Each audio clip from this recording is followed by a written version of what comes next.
Good afternoon, and welcome to the Baker Institute for Public Policy. I'm David Satterfield, Director of the Institute. And thank you for joining us for today's program. Let's begin with a very simple premise. Simple, but extremely important. Sound policy depends on sound data. Yet a key complication is that the U.S. economy has been changing faster than our sampling and our measurement systems for more than a decade, and the pace is accelerating. Advances in technology, shifts in who is working, changes in how work is done, are making it harder to interpret the indicators policymakers must rely upon, to assess growth, productivity, and risk. And those are policymakers not just in the public, but also in the private sector, in the market. Now, together, these challenges raise fundamental questions about whether today's economic indicators are fully capturing the economy policymakers are trying to understand, and by extension, how effective policy decisions can be made. That's why today's conversation is so timely. I'm delighted to welcome Dr. Bill Beach, and first time at Rice and at the Institute. We're happy to have you here. Bill brings rare experience. Well, thank you. It's very nice. Howdy, as they would say if we were Texas A&M, Very good. which we're not. And Bill brings rare experience from inside the federal statistical system, from Capitol Hill and from outside government. Before entering public service, he worked as a senior economist at Sprint United's corporate headquarters, bringing an applied real-world perspective to labor and productivity data, and later served in the early 90s as president of the Institute for Humane Studies at George Mason University, where he focused on strengthening economic research and institutional analysis. He went on to join the Heritage Foundation as the Lazoff Family Fellow in Economics, where in 1995 he founded and directed the Center for Data Analysis. From there, he served as chief economist for the Senate Budget Committee on the Republican staff from 2013 through early 2016, and as vice president for policy research at the Marcadis Either one. Center at George Mason University from 2016 to 2019, where his work focused on economic performance, labor markets, and institutional reform. And then he served as the 15th commissioner of the United States Bureau of Labor Statistics from 2019 to 2023, and we were discussing that in detail before we came out. That is under the Trump administration and the beginning of the Biden administration.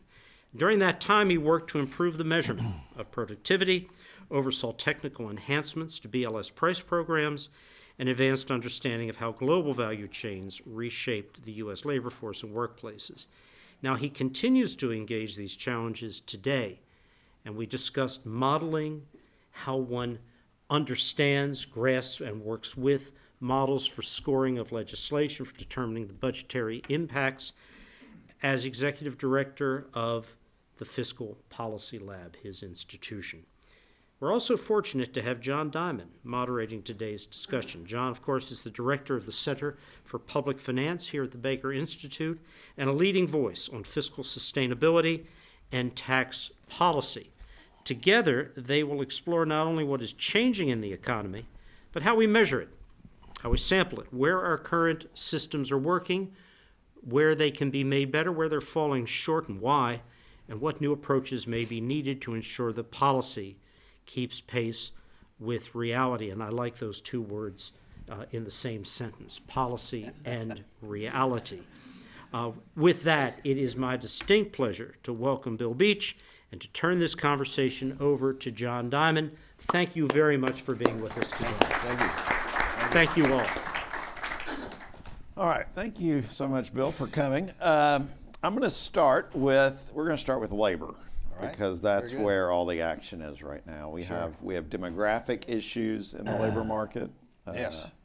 We have technology issues impacting the labor market. We have policy issues impacting the labor market, tariffs, the uncertainty from tariffs. And yet, in the last six to 8 months since June, we've had a lot of uncertainty in the production of the labor statistics. That's true. We've had a firing of a BLS chief. We've had a revision in August of over almost 1 million, a reduction of almost 1 million, and that followed last year, which there was also a sizable reduction of 900,000. I think it was 800,000. It could be. The final number came in about 560,000. Okay. And then we had a government shutdown, which blacked out our data for a month. And now we should have had our labor data last Friday. Right. But instead, we get it tomorrow morning, which is a big day. We get CBO and labor data tomorrow morning. Yeah. How should we feel about the data we're getting and the uncertainty that is within our labor statistical analysis? And what do we do with that? Like, Sure. How are we able to really accurately understand the economy and the changes that it's going through, given the data we have to try to understand it? Well, John, thank you. And before I go any further, it's a delight to be here. I have not visited Rice University before, and I am enormously impressed. The beauty of this campus is just awesome. Lots of construction. That's right. And if you don't like what I'm going to be saying this evening, it'll be difficult for me to leave this campus because I have just a maze of roads and byways to get here. But let me go back to and let me back up just a little bit before we get into the details. The Bureau of Labor Statistics is a federal agency inside the Department of Labor.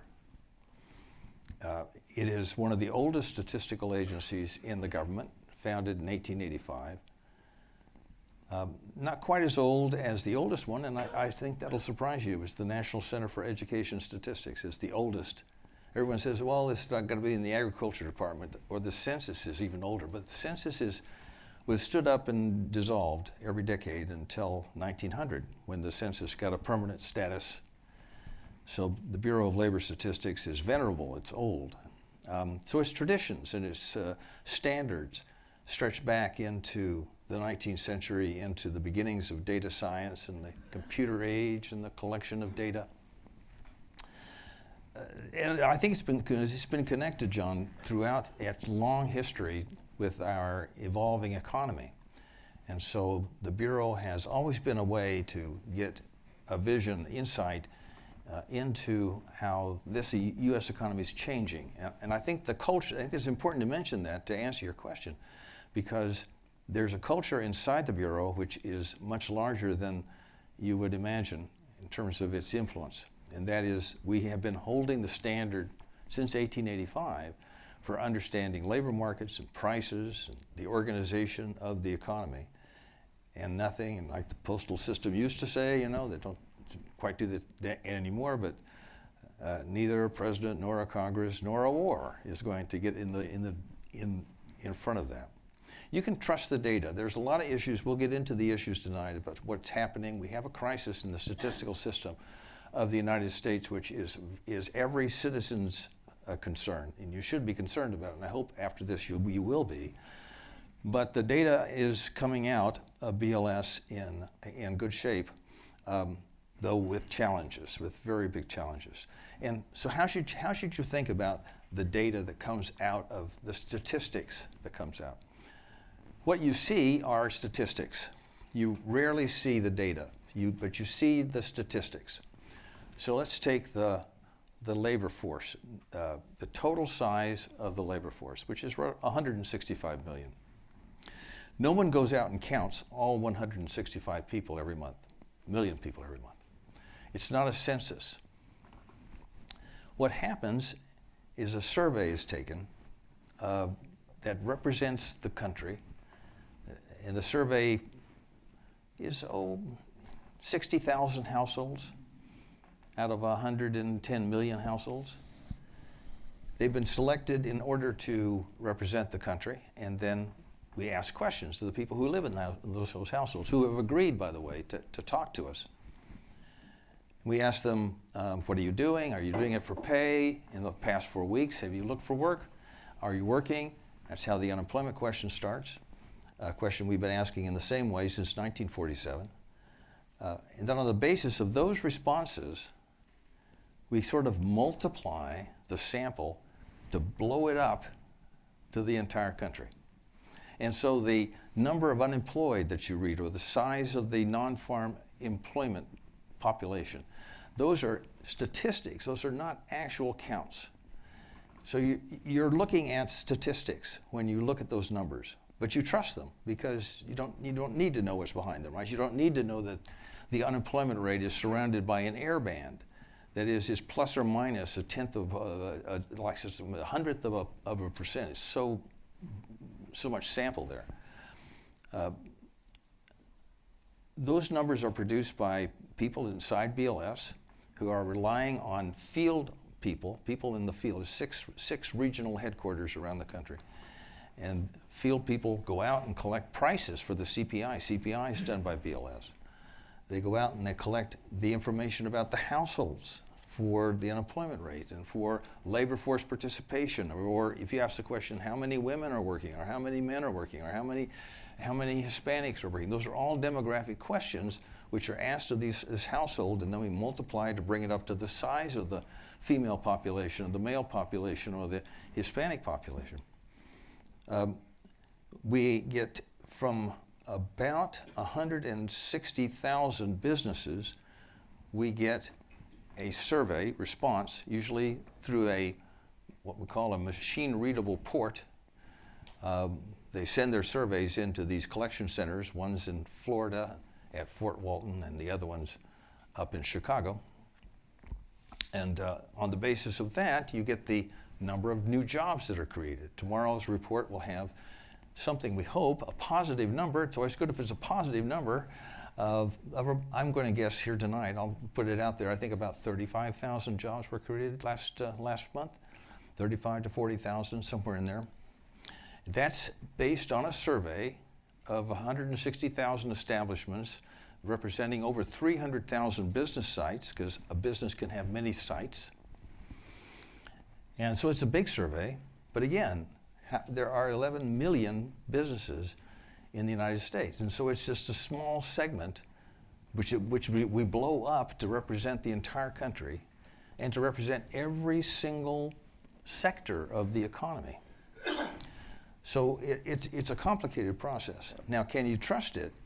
I think you can trust it very easily.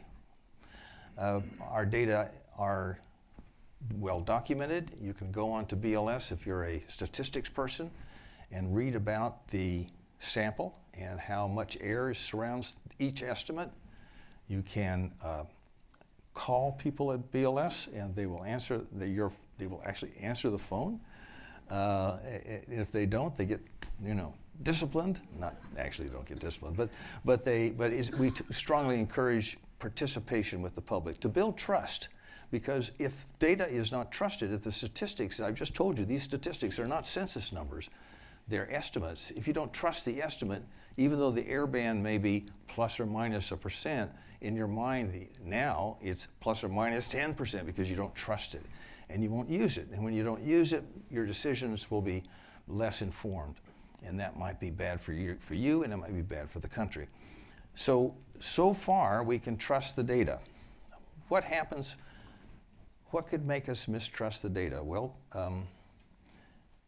if we get strong political interference. I served 2 years under President Trump and 2 years under President Biden, and both administrations wanted to interfere with BLS and tried. In President Trump, I told his staff that if they ever did that again, I wouldn't brief the president. And he said, oh, you can't do that. And President Biden wanted us to make massive changes to the way we sampled people in very narrow parts of the demographic picture, which would have been prohibitive, but they were going to allocate resources from other sources. And that would have been interference because we would have had to stop doing what we had always done. So every administration wants to do that. You have to stand up to it because it's infrastructure. And I'll end this long answer now.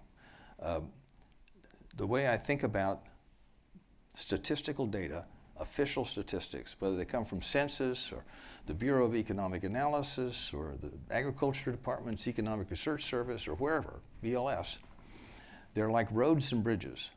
They are the things you take for granted because you can safely travel, safely use, confidently use the roads and the bridges.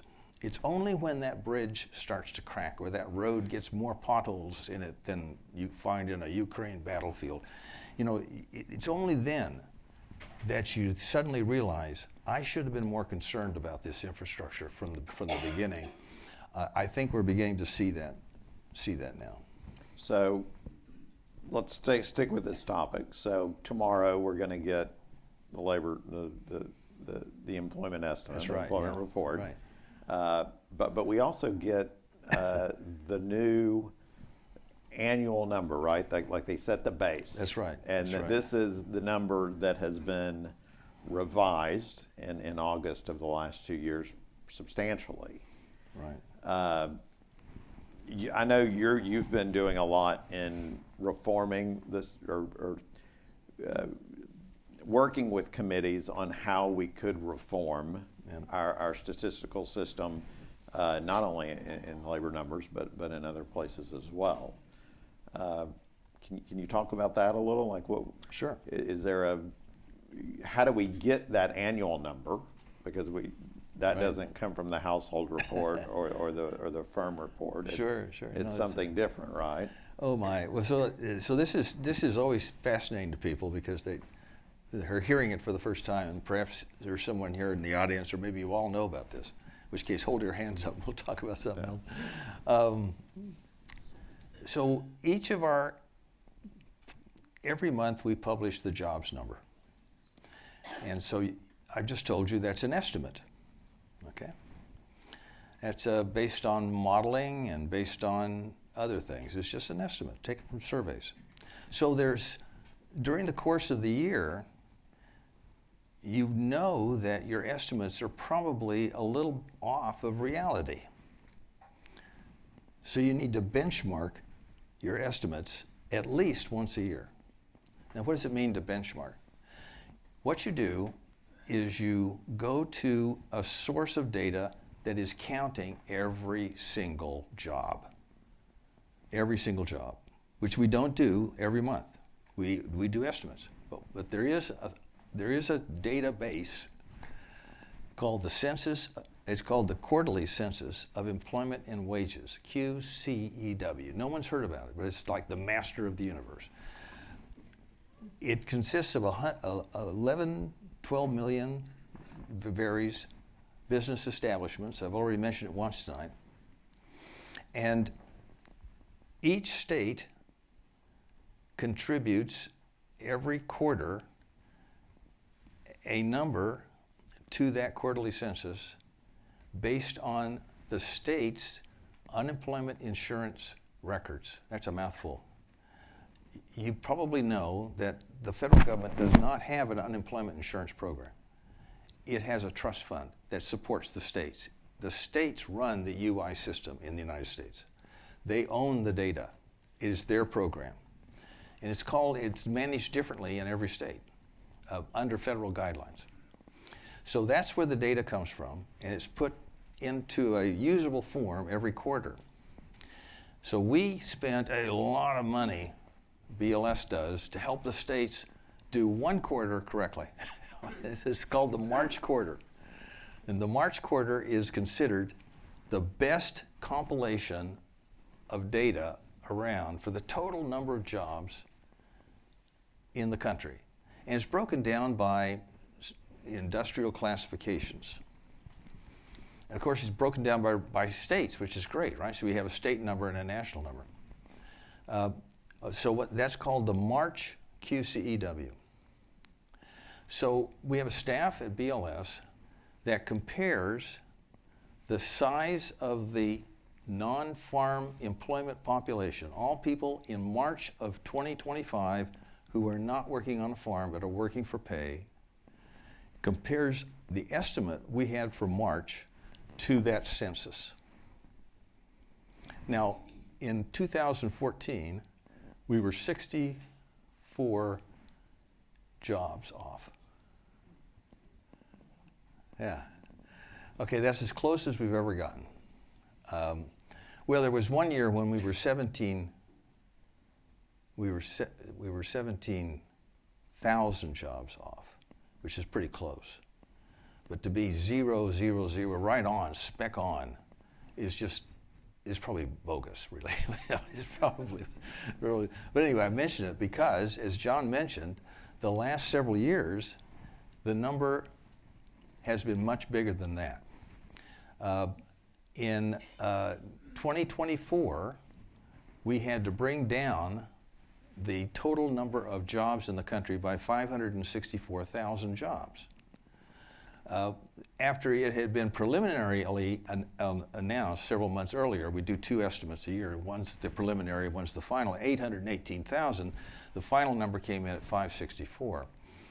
The number which is preliminary now is 900,000 jobs down. We were going to reduce it by 900,000, almost 1 million jobs. And the president has become, understandably, quite perplexed by this. And that's one of the reasons why he fired the commissioner, saying that these numbers are fake, there's a criminal conspiracy to make him look bad, so forth and so on. Okay, there's lots of reasons why we have this problem, but that will be released tomorrow in addition to the January results. So we'll know about January unemployment, we'll know about January job creation. I think the unemployment rate will go up a little bit. It's been moving ever so gently upwards. And I think the number of jobs will come in, as I said, between 35 and 40,000. So I expect the number, the benchmark number, to be the big news. Yeah. If it comes close to 1 million, the White House will come out with another condemnation of BLS. I'm co-chair of a group called the Friends of BLS. I hope all of you tonight become Friends of BLS. It doesn't cost you anything, and you get nothing in return. But we will have we have an announcement all ready to go, a statement all ready to go, defending BLS, because the effort that goes into this is quite unique. Now, let me just mention one more thing about how BLS estimates its monthly numbers. So every month, there are firms in this big economy, the largest economy in the world, in this big economy, that go out of business. And there are firms that come into business. So that we have firms that are born, and we have firms that die. During the course of the year, we have to estimate the number of jobs that are created by the birthers and the number of jobs that are lost by the ones that go out of business. It's called the birth-death model. And the birth-death model is responsible for anywhere from 30 to 80,000 jobs per month difference. It can make a big difference. Now, since we have almost entirely stopped the flow of immigration through the borders, the number of jobs created every month has dropped because the labor force is dropping in size, and the growth of the labor force is dropping as well. So whereas the birth-death model used to do like 80,000 or 40,000, we were doing about 120 to 180,000 jobs per month. It's back when we had over 1 million, 2 million people coming in to the United States through either a documented or not documented migration. Now that number's gone down substantially. But the birth-death model has also been a source of error. And so it's another reason why we have to reconcile on the March number. And it has become a big deal. Yeah, I think a group of a collection of scholars from AEI and Brookings just put out something on the jobs number. And I think they say that to break even, so to sort of hold unemployment constant, they now estimate that number needs to be around 35,000 jobs added per month, I think, if I remember correctly. And I think a year ago that needed to be around 125,000. Yeah, it's come down. It's called the stability rate. Yeah. And so it's the number of jobs to be created to keep the unemployment rate stable. Yeah. Yeah, and And that's changed because of immigration, It's right? But it's totally- also totally changing changed. because we have an older population that's Right. weighted towards Sure. people that are the boomers are starting to retire. Right. And so as they retire, there's less people in the labor force. right, except for me. Again. Are you ever going to retire? I don't know. It's just, as you know, it's the issue in my family. We all want to know. No, so when you see a number come out, and I think the president is starting to understand this, when the number seems low, it's 40,000, 50,000 jobs per month were created. That's probably a pretty good number. That's probably a pretty good number. And you shouldn't expect 180,000 jobs per month. If I could just say one thing more Sure. about job creation. Absolutely. So I was the commissioner during COVID.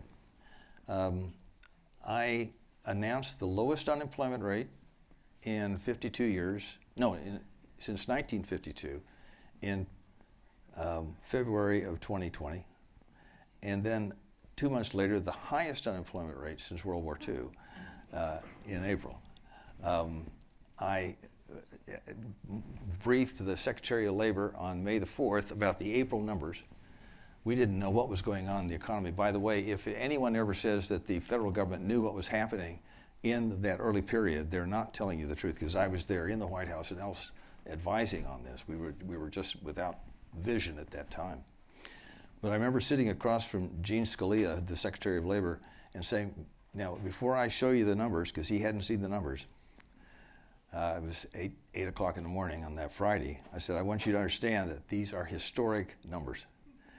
And then he opened his cover and he saw 20 million people in 1 month had lost their job.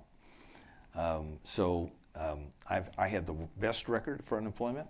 I had the worst record for unemployment. So I kind of am proud of that, oddly enough, but I probably shouldn't be.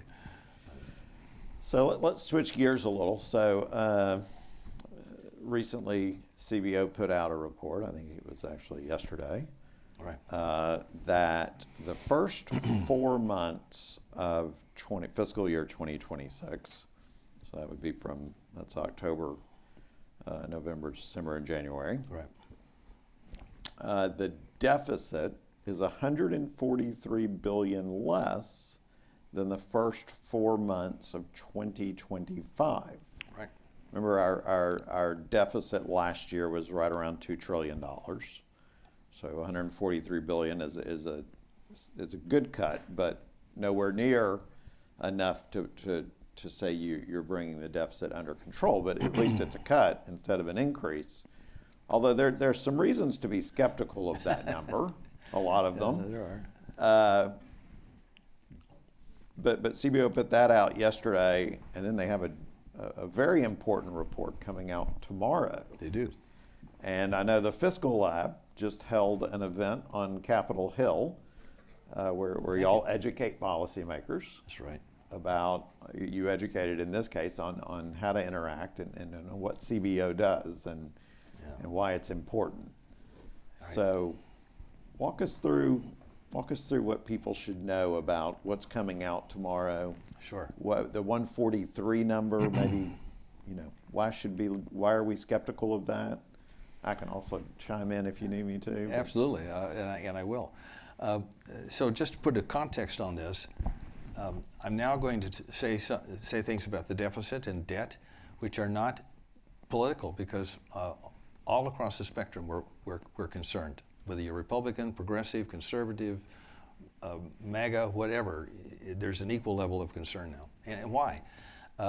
Since the first quarter of 2020, the percentage increase, the publicly held debt, the percent increase in publicly held debt has gone up by 76%.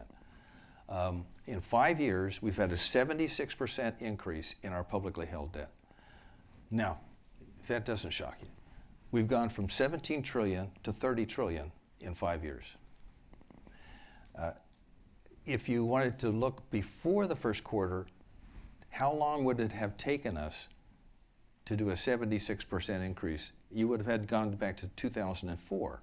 2004 to 2020 was the time period over which we had a 76% increase. So if you looked at a line graph, you have the line of debt going like this, and then it just goes like this. And yes, some of that was due to COVID, right? Some of that was due to COVID. But it's become systemic. It's not dipping down. So when I think about this great achievement of $143 billion change in the deficit, it's in the context of $30 trillion in publicly held debt. Maybe that our currency is falling in value right now because people are beginning to discount our bonds.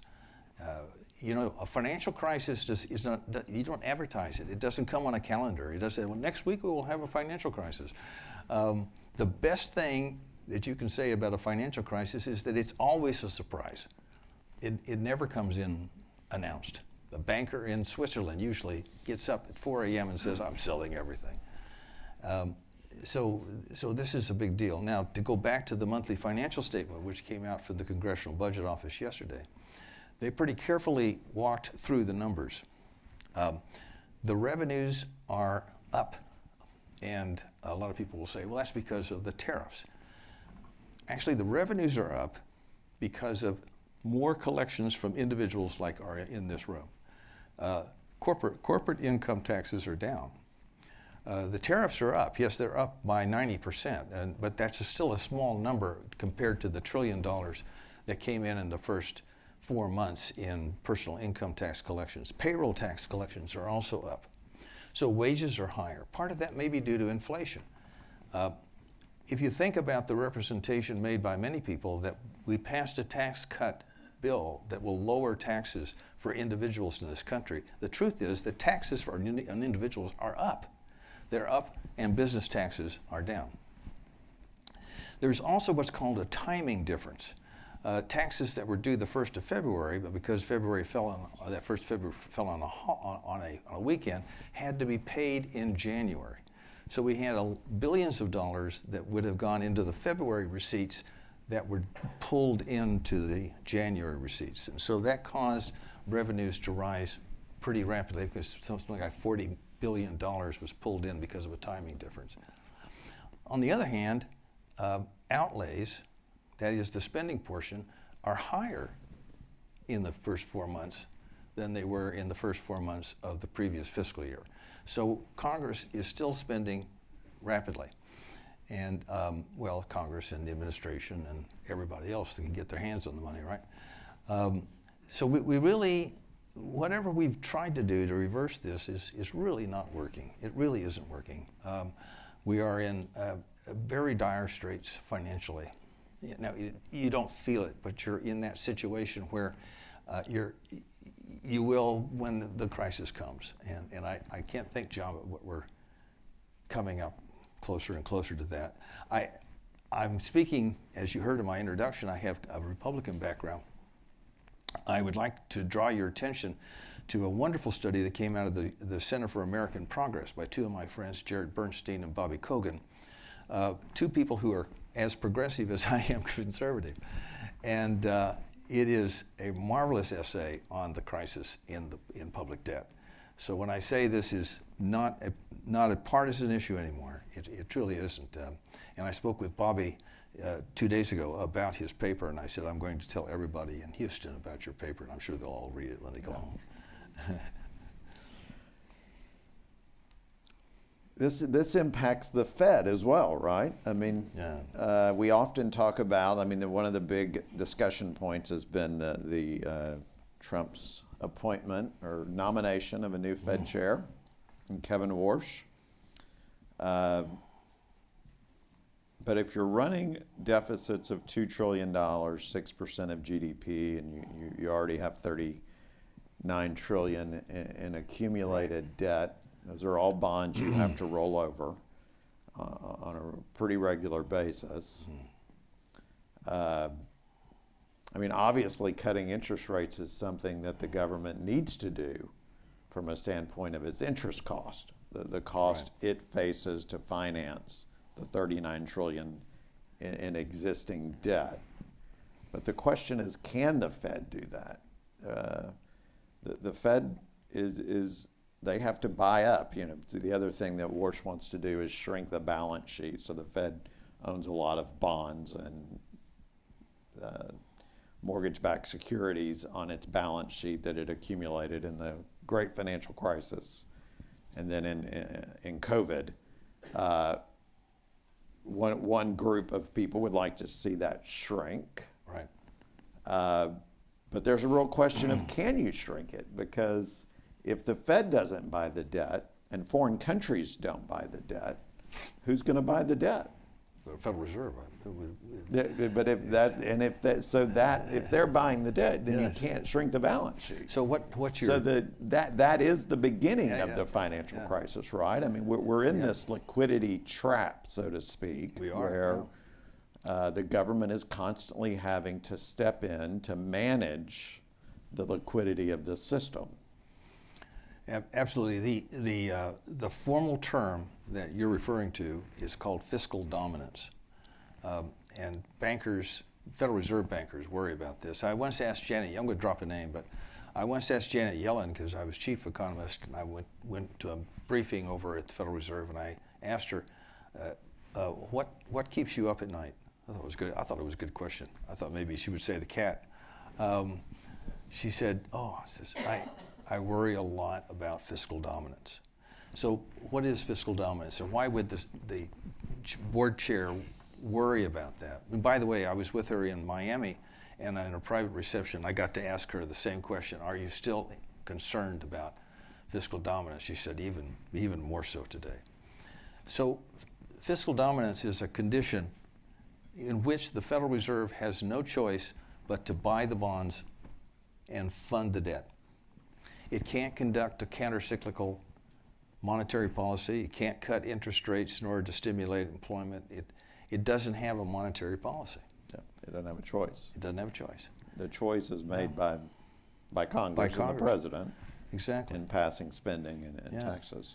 So for almost all of our nation's history, we've operated under what's called the Hamiltonian norm. Alexander Hamilton laid this edict in place back when he was Secretary of the Treasury that Congress must always be vigilant to do nothing that would endanger the value and convertibility of U.S. securities, of our bonds. Our bonds are the main thing. And so Congress, every time Congress cuts taxes too much or spends too much, you'll see a subsequent Congress come back and pull that back, because they want to defend the value of our dollar, the value of our bonds. I'll give you an example. A very famous tax cut was the 1981 Economic Recovery Act, but the 1981 tax cuts, the Reagan tax cuts. Did you know that Congress subsequently raised taxes 3 more times after that? Pulling that back. When the economy got going, they said, we're going to, we want to make sure that we're not the cause of getting the Federal Reserve in a place where they don't have monetary controls. It's only in the last decade that Congress has given up on the high Hamiltonian norm. They just don't pull back. They just don't pull back. They won't raise taxes. They won't cut spending. And so as a consequence, now we have a very real chance that the Federal Reserve, our nation's central bank, will be in a position of less responsive to the economy and more responsive to the Congress. That is something which bankers around the world, financiers, investors around the world fear for the United States almost more than anything else. And that's when they'll pull their money. I was down in Miami at a conference of a big investment bank, and they had clients from all over the world come to Miami for 2 days of hearing people speak. That's where Janet Yellen was. I was on a panel about CPS and the data, because they're vitally concerned about CPI. And I tell you, this question of fiscal dominance was on the Germans' minds, it was on the South Africans' minds, because they want the United States to have a central banking system that is fluid and able to respond. So another reason why we have to be concerned, John, about the deficit situation. Yeah, and so one of the most important things we can do to solve these problems is to have good data. Yes, sir. I agree. Both, and that's the BLS Yeah. and CBO and others as well. So why don't, I'm going to ask a question from one of the questions from the audience, but let's gear it towards a little bit at least, but because we also wanted to get in what kinds of reforms do we need to make to the statistical system in the U.S. So why don't you say a little bit about that, and then I will have a question that ties in with that, if you would like, or I can give you the question. So the first question is, how will AI affect the collection and use of data? So I think there's a future for AI, but it's not as clear in the statistical world right now as it will be in a few years. But let me tell you how we think we can solve a lot of our problems.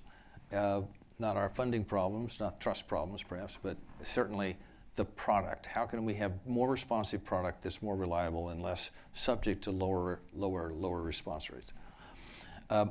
We think the route to go is to take the survey, the probability survey, which was invented after World War II. It's one of the greatest inventions in statistical history, which isn't very that long, but it's one of the best. And now blend that with large amounts of data taken off the internet or from some other large source. It's called blended data. So you blend 1 million observations from internet sources, households respond, I don't know, whatever your structure is, and you blend that into your survey. And that means that you're less concerned, a little bit less concerned about falling response rates because you have more data on your key questions. When I was commissioner, I sponsored an experiment to do that with BLS's household survey, the unemployment rate that we're all concerned about. And it's a very doable thing. So we think we should go there. Congress has not yet supported that with appropriated funds, but I think they understand that the future is going to be there. So we can solve that most serious problem. AI can clearly help because AI can help us be more efficient at BLS. AI is going to be most useful in the economy when it complements human labor as opposed to substitutes for it. And it can also find and help us with coding and discovery of data sources. It can, I think, be sensitive to changes in the data so that we don't have to guess so much as we used to. So I think AI is got a future for us. But blended data, that's where I am right now. If I had a water bottle up here, it would say blended data. So this is a question that refers to a statement you made earlier about immigration leading to less job creation. And the question is just, why is that true? So if you just take the micro situation where an immigrant comes to this country, almost always immigrant labor complements existing labor in some way. Let's say the immigrant is highly skilled. Well, then they're going to come in and probably not only complement but add value in their own way that's even greater than being complementary to someone else. A low-skilled worker, which is getting a lot of attention, comes in and does work that kind of substitutes for other work and allows more skilled native data. Native doesn't necessarily mean you're a person born in this country. You could be a second-generation immigrant. It allows that person to do something at a higher level, or it supports that person in doing something at a higher level. So I think complementarity is the chief immigration effect. But when you cut the number of immigrants, the total number of immigrants, then the total number of new jobs being filled goes down because there just isn't the population of people to fill all the jobs. How many jobs are empty in this economy every month? Does anybody have if you said 7.5 million jobs, you'd be right. 7.5 million jobs are the job openings in a normal functioning U.S. economy because we're such a big economy. And people look at the number of jobs created, 40,000 jobs. Well, actually, every month we create about 6 million jobs. This is people who have a job, leave a job, take another job. So the churn is just amazing in this economy. It's just amazing. But when you reduce the number of people who are coming into the labor force, and the labor force growth slows, then the total number of jobs that are filled slows down. An interesting question. what role have ghost jobs played in affecting the ability to predict the jobs numbers accurately? So I think there is this. I Yeah. mean, if you read in the labor, Right. certain labor people really believe that a lot of firms have job applications or job data out there that's really not a real job. It's Yeah. just out there to either they may have something in their annual report that says, hey, we have 38 positions open and that looks good on their 10K or whatever. But do you have any ideas on Well, that? I mean, you have to fight against these evil people all the time. So there's a survey we do. It's called Job Opening and Labor Turnover Survey. It's called JOLTS. You've probably heard of JOLTS. 42 contract employees sitting in an empty room down in Atlanta do the JOLTS report every month by calling all these firms. It's a small survey. Roughly 21,000 firms are called. And the one thing they always ask, are the jobs openings that you're talking about today really open? Would you hire today? If you had an applicant to come in and they were fully qualified, would you hire for that job today? They have to answer yes to that string of questions, because we're trying to get rid of the job. But yeah, there are ghost jobs. I mean, no question about it. I don't think that they are a big problem over time in the estimates, because I do think they wash out, and we're very vigilant in asking that question. Okay. So this question is very relevant to the time you served. So you're not wanting to make changes in the data, but how do you take into account something unprecedented like like COVID? Yeah. And then another kind of trend is, can you explain jobs such as gig level jobs and how that's impacting the ability to make these estimates? So big transformational issues like COVID and more systematic small changes like the gig jobs, or really technology-driven jobs, I guess. Well, I think this audience probably has a number of university people in it, I would guess, or you're close to the university.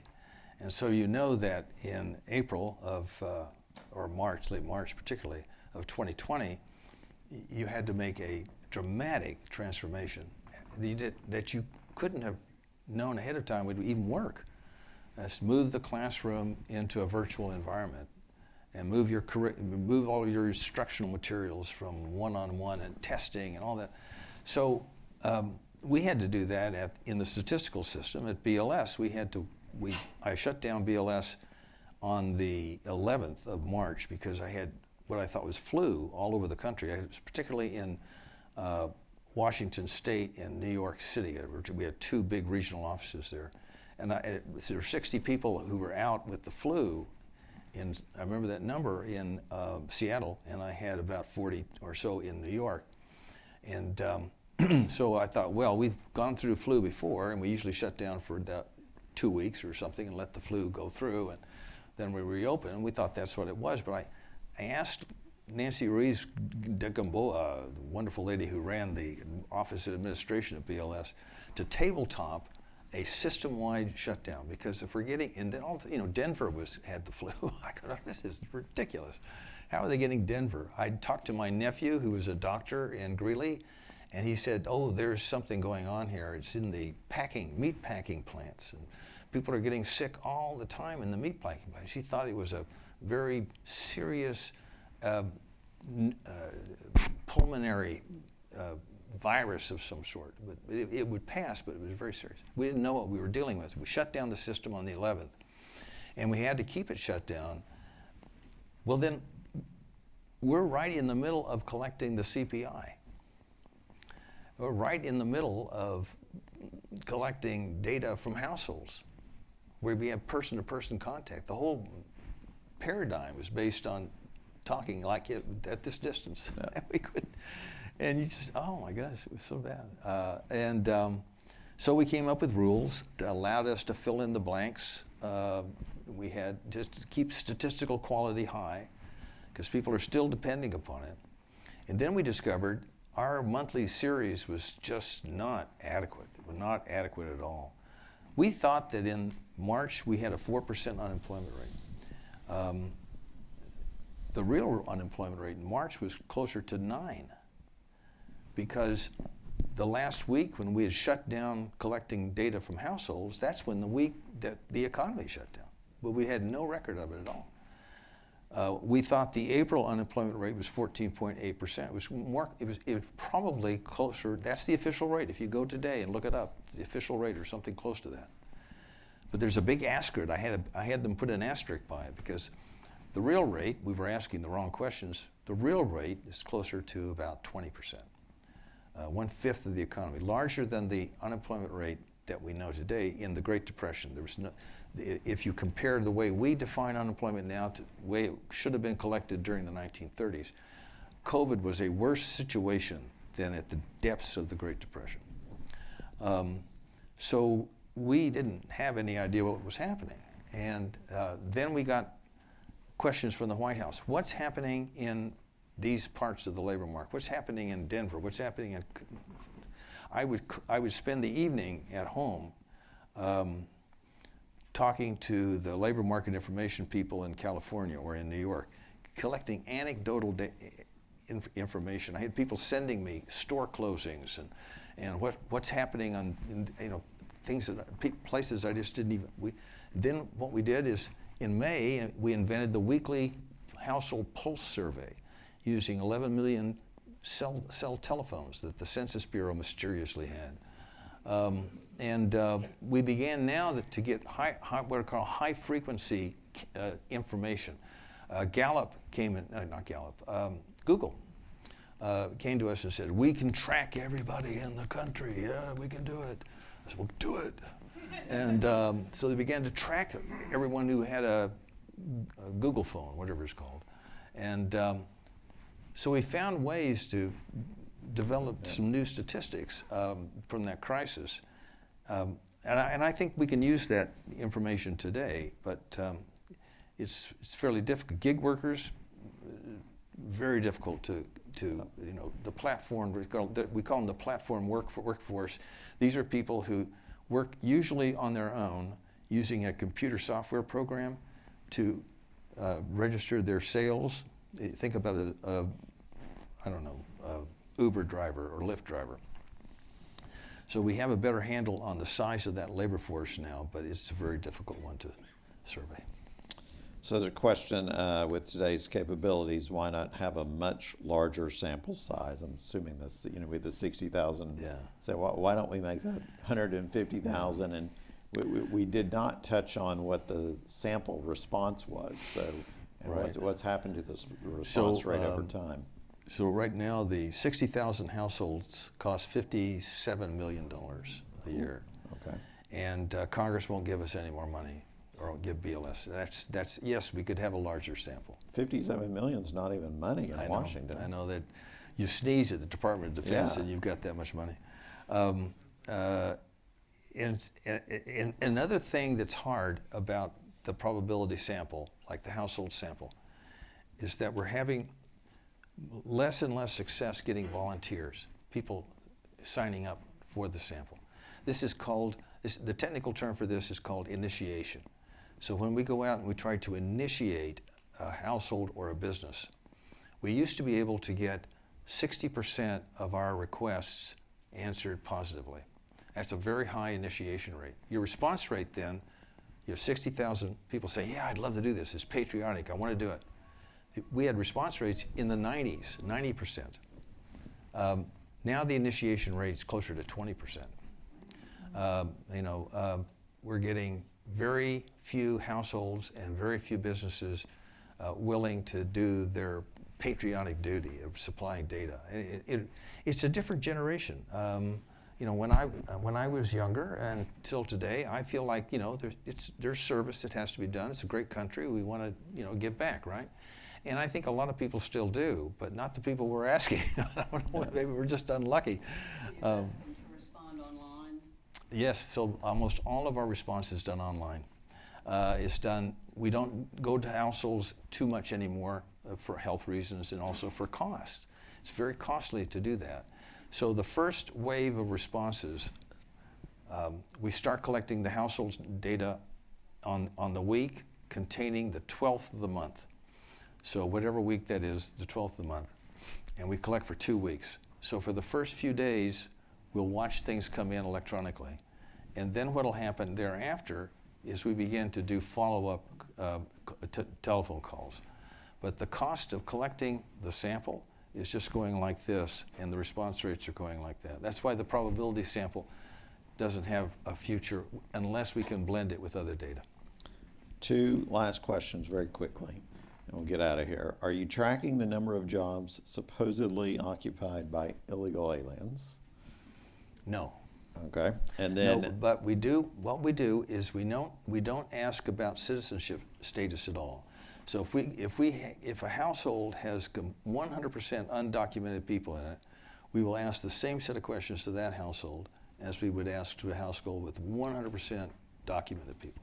Okay. And so BLS thinks that we have a representative sample of the non-documented or illegal or whatever term you want to use population in this country. And a lot of people use our household survey to come up with their estimates of what the population of undocumented people. That's where you get the 11 million or the 20 million. Okay, in the period, the last question, in the period since Trump fired the last commissioner in 2025, do you believe BLS has been standing up to Trump's attempts to interfere? Oh, wow. Hard question to answer. Yeah. BLS is kind of been hollowed out by the DOGE and retirement policies of this administration. We have, out of 31 leadership positions, about 13 are empty. It's a high percentage. 22% of the workforce at BLS is gone. And so a lot of people have just left. And so in that sense, they've walked away from the problem. Bill Wietrowski, who was my deputy, is the acting commissioner there. He's a fine man, but he's 7-8 years past retirement. He wants very badly to go back to Connecticut, and he can't do it.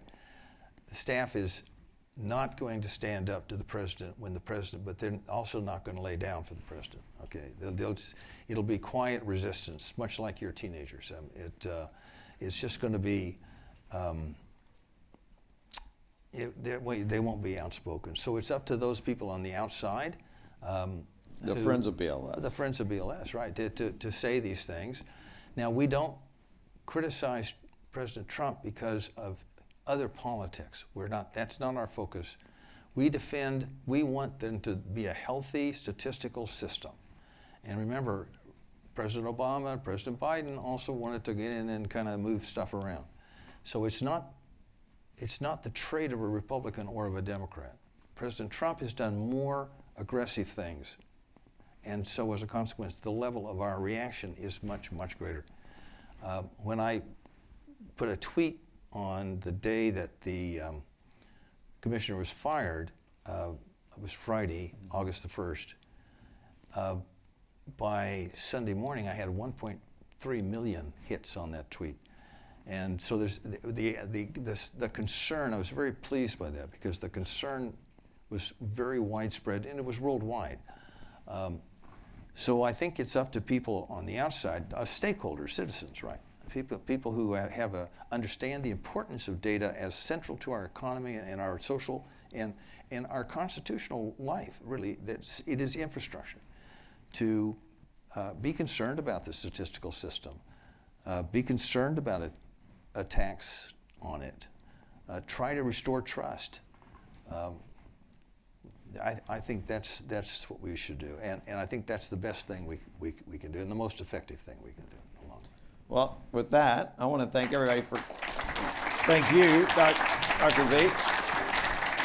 I want to thank you for coming. I applaud you for coming to a talk on the U.S. statistical system. That's quite a feather in your cap. We need more citizens that take an interest. So thank Amen. you. Thank Thank you. y'all for coming. Have a great night.